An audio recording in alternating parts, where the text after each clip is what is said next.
नमस्कार DElEd students, wisdom DElEd classes पर आपका हार्दिक स्वागत है। आज हम डीएलएड सेकंड सेमेस्टर की क्लास नंबर 4 आपके सामने लेके आए हैं। आपका इस क्लास में पार्ट नंबर 3 को कंप्लीट कराया जाएगा, तो क्लास को लास्ट तक जरूर देखते रहना। सबसे पहले जो आपके पार्ट का नाम है, पार्ट 3 लिखित व मौखिक अभिव्यक्ति। तो पढ़ते हैं हम इसमें क्या क्या है। पार्ट 3 का जो आपका नाम है वो है स्वतंत्र अभिव्यक्ति एवं व्याकरण ज्ञान। सबसे पहले हम जानेंगे कि आखिर अभिव्यक्ति या स्वतंत्र अभिव्यक्ति किसे कहते हैं। तो किसी विचारों व भावों को शब्दों और वाक्यों की सहायता से मौखिक या लिखित रूप में व्यक्त करना हमारा क्या कहलाता है, स्वतंत्र अभिव्यक्ति कहलाता है। अपने विचार और भावों को अगर हम लिखकर या बोलकर किसी के सामने प्रकट करें तो अब वो अभिव्यक्ति कहलाता है, स्वतंत्र अभिव्यक्ति। बस इतना ही मतलब है अभिव्यक्ति का, कि अपने विचार और भावों को हम लिखकर या बोलकर किसी के सामने प्रकट करें तो वो हमारा क्या कहलाता है, स्वतंत्र अभिव्यक्ति। आप इस डेफिनेशन को हूबहू अपने नोट्स में लिख लेंगे, जैसा इसमें लिखा गया है आप वैसे ही लिख लेंगे। अब भाषा अभिव्यक्ति के दो रूप हैं, जैसा कि मैंने आपको ऊपर बताया कि अपने विचारों भावों को लिखकर या बोलकर। तो मौखिक रूप से पहला भाषा अभिव्यक्ति है कौन सा, मौखिक यानी बोलकर, और दूसरा लिखित यानी लिखकर। तो ये भाषा अभिव्यक्ति के दो रूप हैं। सबसे पहले हम पढ़ेंगे मौखिक अभिव्यक्ति की मौखिक अभिव्यक्ति क्या होती है। तो जब व्यक्ति अपने विचारों को, भावों को ध्वनियों के माध्यम से प्रकट करता है तब मौखिक अभिव्यक्ति कहलाती है। जब अपने व्यक्ति विचार और भाव को किसी भाषा में बोलकर प्रकट करता है, अपने मुंह से बोलकर प्रकट करता है, तो क्या मौखिक अभिव्यक्ति कहलाती है। बहुत ही सिंपल है, जब व्यक्ति अपने विचारों एवं भावों को ध्वनियों के माध्यम से प्रकट करता है तब मौखिक अभिव्यक्ति कहलाती है। तो इतना आपको ध्यान रखना है, मौखिक अभिव्यक्ति में क्या है, अपने विचारों व भावों को हम बोलकर प्रकट करेंगे। अब पढ़ते हैं नेक्स्ट स्लाइड की तरफ, जो कि है मौखिक अभिव्यक्ति का महत्व और विशेषताएं क्या क्या है। तो मौखिक अभिव्यक्ति की विशेषता और महत्व क्या है, स्पष्ट। जो भी आप बोल रहे हैं वो एकदम स्पष्ट होना चाहिए, ऐसा नहीं कि सामने वाले को समझ ही नहीं आना चाहिए। और जो आप बोलेंगे अपने भाव व विचार वो मधुर होने चाहिए, उनमें मधुरता का गुण होना चाहिए। तीसरा, शुद्धता होनी चाहिए। जो आपके भाव हैं या आपके जो विचार हैं, जो आप दूसरे से बोलना चाहते हैं, प्रकट करना चाहते हैं, उसमें शुद्धता होनी चाहिए। पता चले आप गड़बड़ तरीके से बोल रहे हैं, समझ नहीं आ रहा दूसरे को, तो ये भी एक इसकी विशेषता है। चौथा क्या, स्वाभाविकता। जो आपके भाव और विचार हैं वो आपके खुद के होने चाहिए, ना कि पता चले आप दूसरों के कॉपी कर रहे हैं, तो वो आपकी मौखिक अभिव्यक्ति नहीं होगी, वो किसी और की अभिव्यक्ति हो जाएगी। अगर आप अपने भाव और विचार स्वयं प्रकट करेंगे तो आपकी अभिव्यक्ति होगी। तो स्वाभाविकता होनी चाहिए, शुद्धता होनी चाहिए, मधुरता होनी चाहिए, स्पष्टता होनी चाहिए। ये महत्व और विशेषता है मौखिक अभिव्यक्ति के। अब बढ़ते हैं नेक्स्ट, जो कि मौखिक अभिव्यक्ति कौशल की शिक्षण विधियाँ, कि हम मौखिक अभिव्यक्ति को कैसे बढ़ावा दे सकते हैं, कैसे उसको सिखा सकते हैं लोगों को। तो उसके लिए सबसे जरूरी क्या है, प्रश्नोत्तर विधि। प्रश्नोत्तर विधि में क्या है, प्रश्न उत्तर मौखिक शिक्षा देने की उत्तम विधि है। किसी विषय अथवा पाठ्य वस्तु को पढ़ाते समय बीच बीच में प्रश्न पूछना चाहिए। छात्रों से शुद्ध व स्पष्ट भाषा में पूर्ण वाक्यों में उत्तर स्वीकार करने चाहिए। अशुद्ध उत्तरों के द्वारा छात्रों द्वारा शुद्ध कराना चाहिए। अब इसमें क्या, प्रश्नोत्तर विधि में आपको कोई पाठ पढ़ा रहे हैं तो उसमें बीच बीच में छात्रों से आपको प्रश्न पूछने चाहिए। प्रश्न पूछने से क्या होगा, जो उसकी मौखिक अभिव्यक्ति होगी, जो अंदर उसके विचार होंगे वो सामने रखेगा, तो टीचर उसके जवाब देगा। इस प्रकार मौखिक अभिव्यक्ति की विधियां जो वो बढ़ावा है, उसमें बढ़ावा होगा, वो बच्चा सीखेगा मौखिक अभिव्यक्ति। चित्र वर्णन विधि, इसमें क्या है, बालकों को चित्र दिखाए जाएंगे। बालक चित्र देखने में बड़ी रुचि रखते हैं, वह चित्रों से आकर्षित होते हैं, वह उन्हें बनाना चाहते हैं तथा चित्रों को देखकर कुछ बोलना भी चाहते हैं। मौखिक अभिव्यक्ति के लिए बालकों को चित्र दिखाकर उनसे वर्णन करवाना चाहिए। तो क्या है, इसमें आप बालक के सामने कोई चित्र रखेंगे तो बालक उसे देखकर कुछ बोलना चाहेगा, उसके अंदर कुछ भाव आएंगे, कुछ विचार आएंगे, कुछ बातें आएंगी, वो देखकर वो बच्चे के सामने, टीचर के सामने कुछ बोलना चाहेगा, कुछ पूछना चाहिए। तो चित्र भी आपको दिखाने चाहिए। चित्र की विधि से भी बालक के अंदर मौखिक अभिव्यक्ति का विकास होता है। तो ये दो विधि हो गई मौखिक अभिव्यक्ति की कौशल शिक्षण की विधियां क्या क्या है, तो प्रश्नोत्तर विधि और चित्र वर्णन विधि। बढ़ते हैं नेक्स्ट, अब पढ़ेंगे हम लिखित अभिव्यक्ति। अभी हमने पढ़ी मौखिक अभिव्यक्ति, अब हम पढ़ेंगे लिखित अभिव्यक्ति। आखिर लिखित अभिव्यक्ति क्या है। तो मौखिक अभिव्यक्ति में हम अपने विचार भाव बोलकर प्रकट कर रहे थे। लिखित अभिव्यक्ति में क्या है, व्यक्ति द्वारा अपने विचारों एवं भावों को लिखित रूप में प्रकट करना लिखित अभिव्यक्ति कहलाती है। अब विचारों और भावों को हम लिखकर प्रकट कर रहे हैं तो लिखित अभिव्यक्ति, जब बोलकर प्रकट कर रहे थे तो मौखिक अभिव्यक्ति। और लिखित अभिव्यक्ति के उद्देश्य, विशेषताएं व महत्व, ये हेडिंग बहुत इंपॉर्टेंट है कि इसके उद्देश्य क्या होते हैं, विशेषताएं क्या होती है, महत्व क्या होता है। तो ये तीनों चीज़ें यहाँ पे मिलेंगी आपको। पहला, इसका उद्देश्य क्या है, साहित्य के प्रति रुचि जागृत करना। साहित्य मतलब हिंदी की व्याकरण भाषा के प्रति रुचि जागृत करना। सुंदर बस सुडोल लेखन का अभ्यास करना। जब व्यक्ति भाषा लिखेगा तो अपने आप उसका सुंदर और राइटिंग सुडोल होगा, तो ये भी इसका एक महत्व है। तीसरा, अपने विचारों को अनुच्छेद में लिखकर व्यक्त करना। जो आपके विचार होंगे, जो भाव होंगे, वो आप अनुच्छेद मतलब एक वाक्य में लिखकर व्यक्त करेंगे। चौथा, वाक्यों की रचना को नियम से परिचित कराना कि वाक्य लिखे कैसे जाते हैं। जैसे आप फुल स्टॉप लगाया जाएगा, कॉमा लगाया जाएगा, तो वाक्य रचना के नियम होते हैं, उन नियमों से आप परिचित होंगे कि कैसे वाक्य लिखा जाता है। मौलिक रचना करने योग्य बनाना। अब कोई रचना है, जैसे आप पहली बार कोई जो ओरिजिनल, मौलिक मीन्स होता है ओरिजिनल रचना कर पाएंगे। जब आप लिखित अभिव्यक्ति आपके अंदर जागृत होती तो आप कोई रचना कर पाएंगे। सभी लेखक के अंदर मौलिक रचना पाई जाती, सभी कवि के अंदर रचना पाई जाती मौलिक रचना, तभी वो ये रचना कर पाते हैं लिखित अभिव्यक्ति के कारण। छठवां क्या है, विषय अनुकूल भाषा शैली का प्रयोग करना सिखाना। विषय के अनुकूल भाषा शैली का प्रयोग करना सिखाना। तो ये हमारे हो गए लिखित अभिव्यक्ति के उद्देश्य, विशेषताएं व महत्व। ये जो मैंने आपको पढ़ाया, एक मिनट मैं बैक कर देता हूँ। लिखित अभिव्यक्ति, मौखिक अभिव्यक्ति की विधि और मौखिक अभिव्यक्ति किसे कहते हैं, तो ये बहुत ही इंपॉर्टेंट स्लाइड थी जो आपको मैंने पढ़ाई। इसको नोट्स में आप ऐसी क्लियर टू क्लियर लिख लें, क्योंकि एग्जाम में हर बार पूछी जाती है। चलो बढ़ते हैं आगे। लिखित अभिव्यक्ति की शिक्षण विधियाँ। अभी हमने पढ़ी थी मौखिक अभिव्यक्ति की शिक्षण विधियाँ, अब पढ़ेंगे हम लिखित अभिव्यक्ति की शिक्षण विधियाँ। तो लिखित अभिव्यक्ति का मतलब है कि आप लिखित अभिव्यक्ति को बढ़ावा कैसे देंगे, लिखित अभिव्यक्ति का विकास कैसे करेंगे। तो लिखित अभिव्यक्ति को बढ़ाने के लिए सबसे पहले अनुकरण विधि का उपयोग किया जाता है। अनुकरण विधि क्या होती है, अनुकरण विधि द्वारा पाठशाला में साधारणता लिखना सिखाया जाता है। शिक्षक श्याम पट्ट पर शब्द लिख देता और उसी को देखकर विद्यार्थी स्वयं लिख लेते हैं। शिक्षक के हाथ के परिचालन को देखकर वैसे ही अपनी स्लेट पर नकल कर लेते हैं। सुलेख की पुस्तकों में प्रथम पंक्ति लिखी जाती है, शेष पूरा प्रश्न विद्यार्थी द्वारा अनुकरण द्वारा लिखा जाता है। अब अनुकरण विधि क्या होती है, जो शिक्षक होता है श्याम पट्ट पे जो शब्द लिख देता है, जैसे राम, तो बालक राम अपनी कॉपी में लिखेगा या स्लेट पे लिख लेगा, तो ये अनुकरण विधि होती है। अनुकरण विधि द्वारा लिखित अभिव्यक्ति सिखाई जाती है। ऐसी तरीके से आगे बढ़ते हैं। अब होती है दूसरी विधि, क्या है लिखने की, मान लीजिए लिखित अभिव्यक्ति, तो वो है पेस्टोलॉजी की रचनात्मक विधि। ये बहुत ही इंपॉर्टेंट है, आप इसको हूबहू अपने नोट्स में लिखेंगे। पेस्टोलॉजी की और मोंटेसरी, ये दोनों बहुत इंपॉर्टेंट है, हर बार एग्जाम में पूछी गई हैं। तो पेस्टोलॉजी की रचनात्मक विधि क्या है, इस विधि के अनुसार 3 बातों पर ध्यान देना अत्यंत आवश्यक होता है। जैसे प्रत्येक वर्ड का निम्न आकृतियों के सहयोग से बनने के कारण छोटे छोटे भाग में पृथक्करण करना, खड़ी टेढ़ी आड़ी। अब इसका शॉर्ट में मैं मतलब बता देता हूँ पेस्टोलॉजी की रचनात्मक विधि का क्या मतलब है। आइए नेक्स्ट स्लाइड पे चलते हैं। तो पेस्टोलॉजी का क्या है कि कुछ लाइनें सिखाई जाएंगी आपको जिससे अक्षर बनते हैं। जैसे इससे ज़्यादातर अक्षर बनते हैं, इससे का बन जाएगा और गा बन जाएगा, इस ये लाइनों की। तो ये अक्षर आपको पेस्टोलॉजी विधि में आपको ये सिखाई जाएंगी। आप देख सकते हैं ये वो सभी लाइनें हैं, ये वो लाइनें हैं जो आपको सिखाई जाएंगी। और इसमें होता क्या है, सबसे इम्पोर्टेंट होता है इनमें, इनका कार्यान्वयन इस प्रकार किया जाता है कि गा म न वा झा र सा ए आदि। तीसरी विचारणी है कि विभिन्न आकृतियों को बड़ बनाने के लिए एकीकरण करना। रचनात्मक विधि 3 क्रियाओं पर आधारित है। पेस्टोलॉजी की रचनात्मक विधि कितने पे आधारित है, 3 पे, पृथक्करण, वर्गीकरण और एकीकरण। तो इस विधि को आपको हूबहू अच्छे से समझ लेना और एग्जाम में लिख आना। अब बात कर लेते हैं मोंटेसरी विधि की। ये भी बहुत इंपॉर्टेंट है कि मोंटेसरी लिखित अभिव्यक्ति में कैसे काम करती है। अब इसमें क्या होता है, मोंटेसरी वाली में आपको समझा देता हूँ। मोंटेसरी में क्या होता है कि कागज़ के टुकड़े ले जाते हैं, कागज़ के गत्ते। अब उन पे क्या होता है, एक मिनट, अब उस पर ये डिज़ाइन बना दी जाएगी का। अब इस का को कैंची की मदद से काट लिया जाएगा और फिर उन बच्चों को काट के दे दिया जाएगा। टीचर इनको रचना को काट के दे देगा का वाली को, फिर इन्हीं के सारे वो बच्चा पेंसिल चलाएगा कुछ इस तरीके से, अंदर से भी चलाएगा और ऊपर चलाएगा, ऐसे चलाएगा, तो ऐसे वो अक्षर बनाना सीख जाएगा। जब गत्ता कट जाएगा उसी गत्ता पे अपनी पेंसिल रख के धीरे धीरे वो चलाएगा। तो ये हो गई हमारी मोंटेसरी विधि, जिसमें यही दिखाया गया लिखना सिखाने की विधि मोंटेसरी की एक मौलिक देन है। लिखना सिखाने के लिए बालक को लकड़ी अथवा गत्ते से बने अक्षरों पर उंगली फेरने को कहा जाता है। उंगलियां सध जाती हैं, फिर वह अक्षर लिखना सरलतापूर्वक सीख जाता है। गत्ते को एक बड़े तख्ते पर बड़ की आकृतियां बनाकर शिक्षक दे देगा। बालक शिक्षक की सहायता से उन्हें काट लेंगे। जैसे मैंने कहा था कि गत्ते को काट लेंगे, जो भी जैसे का है खा है उसको काट लेंगे।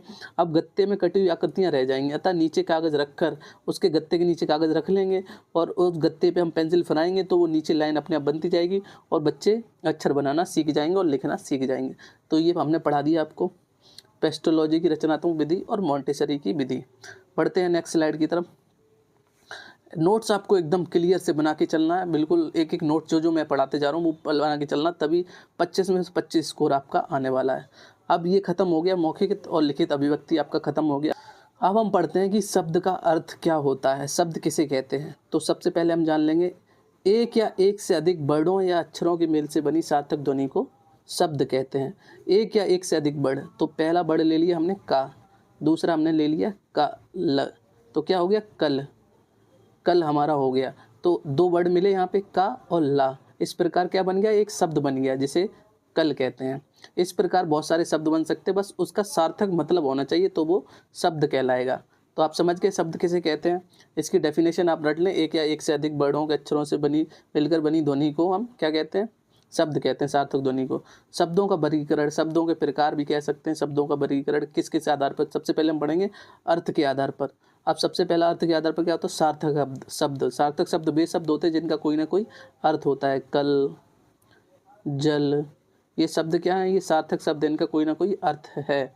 निरर्थक शब्द, निरर्थक शब्द वो होते हैं जिनका कोई अर्थ नहीं होता है। जैसे पानी के साथ, एक मिनट, पानी के साथ फानी या बानी, पानी वानी, बानी का कोई अर्थ नहीं होता है। इसी प्रकार हम ले लेंगे चाय, चाय के साथ पाए, चाय पाए, तो इसमें चाय का तो अर्थ है लेकिन पाए का कोई अर्थ नहीं है।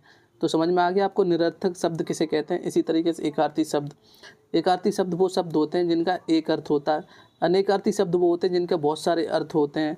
जैसे कि यहाँ पे आप ले सकते हैं पंकज, पंकज एक नाम भी होता है, पंकज फूल, कमल भी कहा जाता है, कमल को भी पंकज कहा जाता है। तो आप ये अनेकार्थी शब्द हो गए। समानार्थी वो शब्द होते हैं जिनका अर्थ समान होता है। तो ये हो गया आपके अर्थ के आधार पर अनेकार्थी, एकार्थी, निरर्थक और सार्थक शब्द, अर्थ के आधार पर इनका प्रकार हो गए। अब बढ़ते हैं आगे, व्युत्पत्ति के आधार पर। व्युत्पत्ति के आधार पर अर्थ शब्द कितने प्रकार के होते हैं, तो व्युत्पत्ति के आधार पर शब्द 3 प्रकार के होते हैं, यौगिक, रूढ़, योग रूढ़। यौगिक किसे कहते हैं, योग का अर्थ होता है जोड़ने से, अर्थात 2 या 2 से अधिक सार्थक शब्दों से मिलकर बना हुआ शब्द। जैसे पाठशाला, पाठ भी एक सार्थक शब्द और शाला भी एक सार्थक शब्द है, तो इनसे क्या मिल गया, पाठशाला, पाठशाला हमारा बन गया। यही हो गया यौगिक। अब रूढ़ शब्दों की बात करेंगे, तो रूढ़ शब्द वो होते हैं वह शब्द जो वर्णों के योग से बने, मतलब वर्णों के योग से बने परंतु खंड करने पर कोई अर्थ ना निकले, रूढ़ शब्द कहलाता है। जैसे कल, कल में का को अलग कर दें तो कोई अर्थ नहीं निकलेगा, ला को अलग कर दें तो कोई अर्थ नहीं निकलेगा। लेकिन पाठशाला में पाठ को अलग कर दें, शाला को अलग कर दें तो अर्थ निकलेगा। पाठ माने होता है आपका चैप्टर, शाला मीन्स होता है घर। तो योग का अर्थ, यौगिक का आप समझ गए, रूढ़ का आप समझ गए। रूढ़ में अलग करने पर कोई अर्थ नहीं निकलेगा, यौगिक में अलग अलग करने पर अर्थ निकलेगा। अब योग रूढ़ शब्द पढ़ेंगे। योग रूढ़ शब्दों में प्रयुक्त तो दोनों विशेषताओं का समावेश होता है।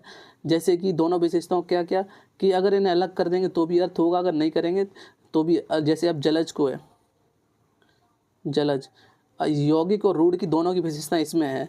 जल को अलग करेंगे तो जल का मतलब होगा, और जा को, इस वाले जा को अलग करेंगे तो कोई भी मतलब इस जा का नहीं निकलेगा।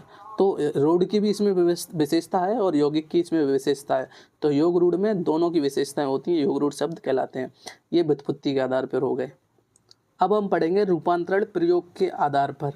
प्रयोग के आधार पर बात करें तो प्रयोग के आधार पर आपके 2 प्रकार के होते हैं, विकारी शब्द और अविकारी शब्द। विकारी शब्द क्या होते हैं, वे शब्द जो लिंग, वचन तथा कारक आदि के अनुसार बदलते रहते हैं, विकारी शब्द कहलाते हैं। तो वे शब्द जो लिंग, वचन और कारक के अनुसार बदलते रहते हैं तो वो क्या कहलाते हैं, विकारी शब्द कहलाते हैं। जैसे कि मैं पुस्तक पढ़ रहा हूँ, अगर इसी को लिंग बदल दें, इसका लिंग बदल दें तो इसका क्या होगा, मैं पुस्तक पढ़ रही हूँ, तो यहाँ पे लिंग बदल गया, तो ये विकारी शब्द कहलाते हैं। विकारी शब्द 4 प्रकार के होते हैं, संज्ञा, सर्वनाम, विशेषण एवं क्रिया।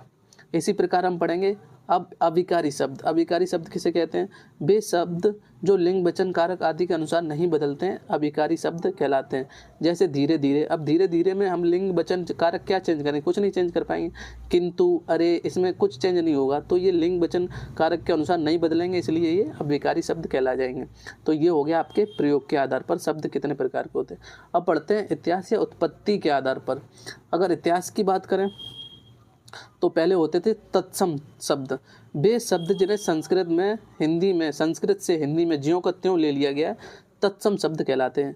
तत्सम शब्द वे होते हैं जिन्हें संस्कृत से हिंदी में ज्यों का त्यों ले लिया गया है। जैसे जल, जल को वैसा ही के वैसा हिंदी में ले लिया गया है। विद्या, विद्या को भी हिंदी में वैसा ही संस्कृत से हिंदी में वैसा ही वैसा ले लिया है। अब पढ़ते हैं तद्भव शब्द।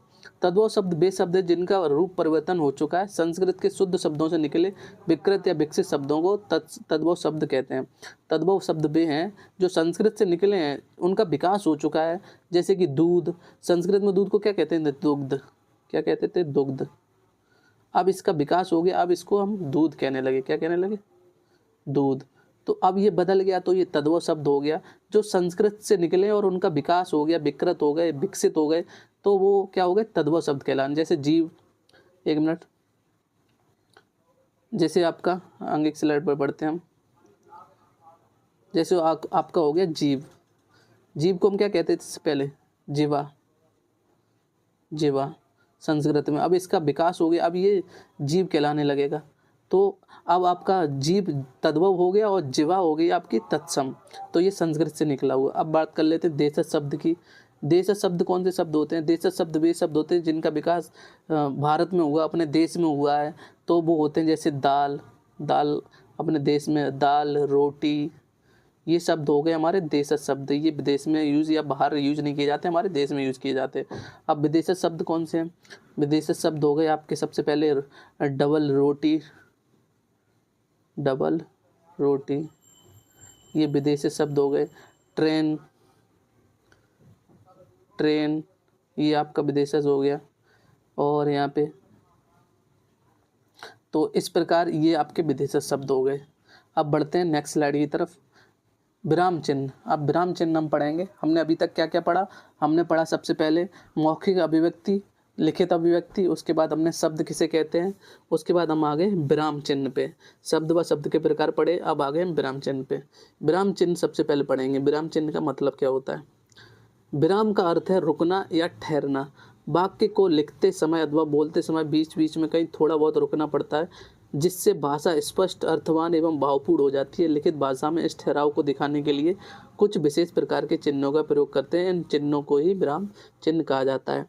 अब भाषा को शुद्ध व स्पष्ट करने के लिए हम बीच बीच में रुकते हैं, सेंटेंसों में हम कहीं कहीं रुकते हैं, तो वो रुकना ही क्या कहलाता है? वो विराम चिन्ह हमारा कहलाता है, वो रुकना। तो रुकना या ठहरना हमारा विराम चिन्ह कहलाता है। विराम चिन्ह के प्रकार होते हैं, उन प्रकार की तरफ बढ़ते हैं। तो पहला प्रकार है अल्प विराम। अल्प विराम किसे कहते हैं? जब वाक्य में अर्थ बोध की दृष्टि से बहुत कम रुकना पड़े, जब वाक्य में अर्थ की दृष्टि से बहुत कम रुकना पड़े, तब वहाँ पर अल्प विराम लगाया जाता है। जैसे गोपाल, फिर ये आगे अल्प विराम आ गया, हरि अल्प विराम, श्याम और राम खेल रहे हैं। तो सेंटेंस में बहुत कम रुक रहे हैं, जैसे गोपाल, हरि, श्याम और राम खेल रहे हैं, तो थोड़ा थोड़ा रुक रहे हैं, तो ये यहाँ पे अल्प विराम लगेगा। अब बात कर लेते हैं अर्ध विराम की। जब वाक्य में अल्प विराम से कुछ अधिक रुकना पड़े, तब वहाँ अर्ध विराम लगाते हैं। जब वाक्य में अल्प विराम से कुछ मतलब इससे थोड़ा कम रुकना पड़े, तो हम अर्ध विराम लगाते हैं। पूर्ण विराम की बात करेंगे अब हम। पूर्ण विराम का अर्थ है पूरी तरीके से विराम लेना। जब वाक्य पूरी तरीके से खत्म होता है या अर्थ स्पष्ट कर देता है, तो पूर्ण विराम का प्रयोग करते हैं। जैसे कि लालच बुरी बला है, तो लालच बुरी बला है, सेंटेंस पूरा खत्म हो गया, अब हमने यहाँ पे पूर्ण विराम लगा दिया, तो ये हो गया पूर्ण विराम। अब बढ़ते हैं नेक्स्ट विराम की तरफ, विराम चिन्ह की तरफ। प्रश्नवाचक चिन्ह। जिन वाक्यों से हमें प्रश्न पूछने या प्रश्न जैसा भाव होता है, वहाँ हम प्रश्न चिन्ह का प्रयोग करते हैं। ये तो बहुत सिंपल है। विस्मयाधिबोधक चिन्ह। जब वाक्य में हर्ष, शोक, भय, चिंता आदि का भाव प्रकट होता है, तो हम वह विस्मयाधिबोधक चिन्ह लगाते हैं। जैसे वाह कितना सुंदर फल है, तो फल क्या है? बहुत ज़्यादा सुंदर है, तो किसका? हमें हर्ष हो रहा है, तो हर्ष हो रहा है, तो हम यहाँ पे ये सैंड वो लगा दिया हमने, विस्मयाधिबोधक चिन्ह। अब पढ़ते हैं अपूर्ण विराम या उपविराम। ये बहुत इंपॉर्टेंट है, ये अक्सर एग्जाम में पूछा जाता है। अपूर्ण विराम या उपविराम।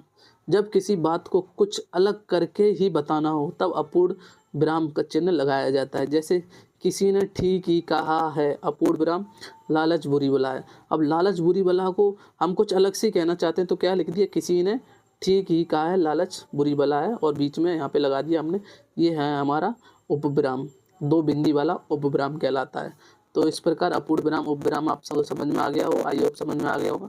आगे बढ़ते हैं। अब अवतरण या उद्धरण चिन्ह, इसको अवतरण चिन्ह भी बोलते हैं और उद्धरण चिन्ह भी बोलते हैं।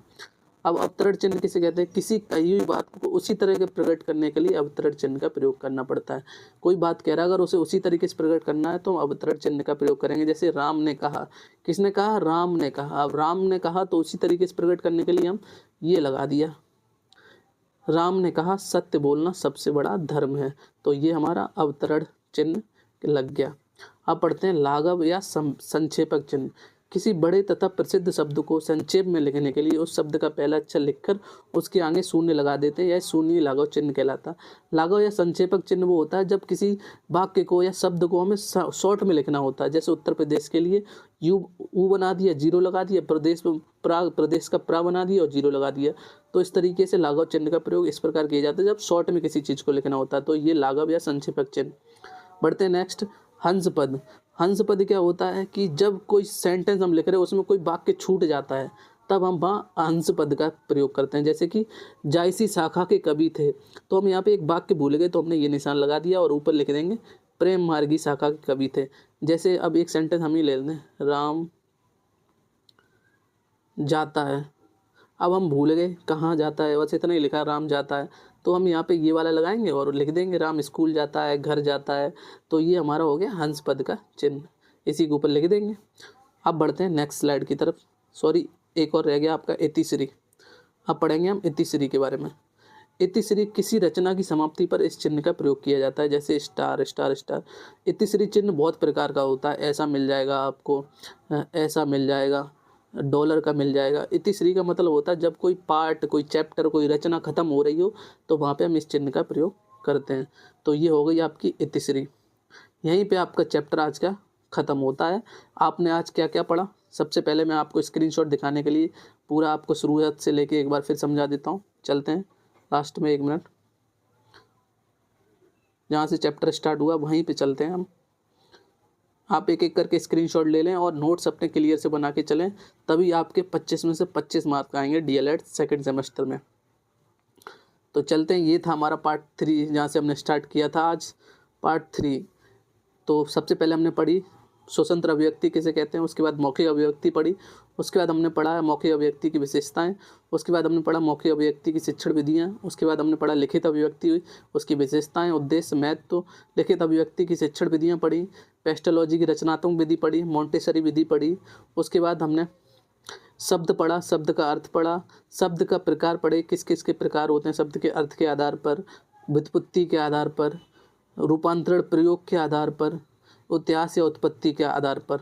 ब्राह्म चिन्ह पढ़े हमने, ब्राह्म चिन्ह का अर्थ क्या होता है, ब्राह्म चिन्ह कितने प्रकार के होते हैं, ये सब हमने पढ़ा। एक एक करके आपको स्क्रीनशॉट ले लेने हैं। और लास्ट में यहाँ पे अब आ जाइए, आपको मैं बता देता हूँ क्या करना है। नोट्स के लिए आपको हमारा टेलीग्राम चैनल ज्वाइन कर लेना, आपको पीपीटी या पीडीएफ दोनों वहीं पे मिल जाएंगे। व्हाट्सएप चैनल ज्वाइन कर लेना है, यूट्यूब चैनल को सब्सक्राइब कर लेना ताकि आपको डेली रेगुलर हिंदी की क्लासेस मिलती रहें। इस क्लास में इतना ही, मैं मिलता हूँ एक और नई क्लास में हिंदी की। तब तक के लिए जय हिंद, जय भारत।